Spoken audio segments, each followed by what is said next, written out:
విజయసాయిరెడ్డి వైసీపీలో నెంబర్ 2 నేతగా గుర్తింపు పొందారు. ఆ పార్టీ అధినేత జగన్ కష్టసుఖాల్లో విజయసాయిరెడ్డి లేని సమయం లేదు. అలాంటి నేత హఠాత్తుగా పార్టీ నుంచి తప్పుకుంటానని ప్రకటించడంతో పార్టీ శ్రేణులు షాక్ తిన్నాయి.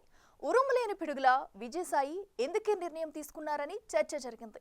అయితే పార్టీ అధిష్టానం మాత్రం ఈ పరిణామాన్ని ముందే ఊహించినట్లు, ఆయన నిర్ణయాన్ని స్వాగతిస్తున్నట్లు ప్రకటించడం పట్ల ఆశ్చర్యం వ్యక్తమవుతుంది. మీ నిర్ణయాన్ని ఆమోదించినప్పటికీ ఇప్పటికీ మిమ్మల్ని గౌరవిస్తాం. మా పార్టీ ఆవిర్భావం నుంచి మీరు మా పార్టీకి బలమైన మూలస్తంభాల్లో ఒకరు. కష్ట సమయాల్లోనూ విజయాల్లోనూ రెండింటిలోనూ మాతో నిలబడి ఉన్నారు. రాజకీయాల నుంచి వైదొలగాలని మీ నిర్ణయాన్ని మేము గౌరవిస్తాం. ఇది విజయసాయిరెడ్డి రాజీనామాపై వైసీపీ స్పందన. పార్టీ కీలక నేత, అందున పార్లమెంటరీ పార్టీ నేత హఠాత్తుగా రాజీనామా చేయటంతో ఎలా స్పందించాలో వైసీపీకి అర్థం కాలేదా? లేక విజయసాయి ఎప్పుడు తప్పుకుంటారా అని పార్టీ ఎదురు చూసిందా అనేది చర్చనీయాంశంగా మారింది.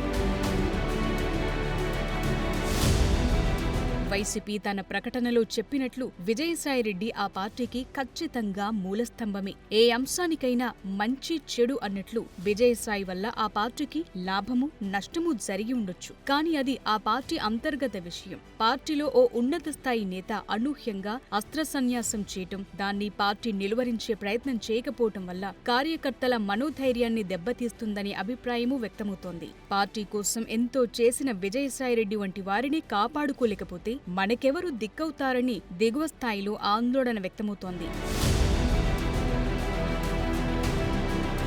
విజయసాయిరెడ్డి రాజీనామాపై వైసీపీ అధిష్టానం తగిన రీతిలో స్పందించలేదనే అభిప్రాయం వ్యక్తమవుతోంది. పార్టీ అధినేత అందుబాటులో లేకపోయినా మిగిలిన సీనియర్ నేతలైన ఆయనతో మాట్లాడితే బావుండేదని అంటున్నారు. పార్టీలో ముఖ్య నేతలైన సజ్జల రామకృష్ణారెడ్డి, బొత్స సత్యనారాయణ, పెద్ది రామచంద్రారెడ్డి, అవినాష్ రెడ్డి, మిథున్ రెడ్డి వంటి వారు ఏమాత్రం చలించకపోవడంతో వైసీపీ పెద్దలకు తెలిసి విజయసాయిరెడ్డి తప్పుకున్నారనే అభిప్రాయాన్ని కలిగించినట్లయిందని అంటున్నారు.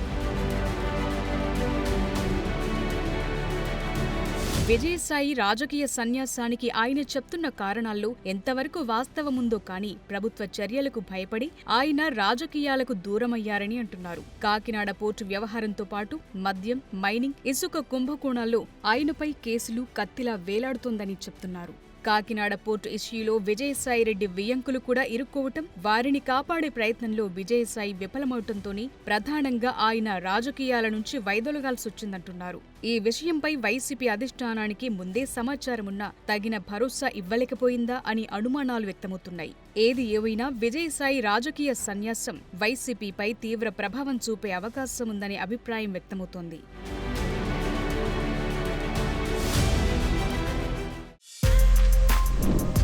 For more videos like this, subscribe Big TV channel.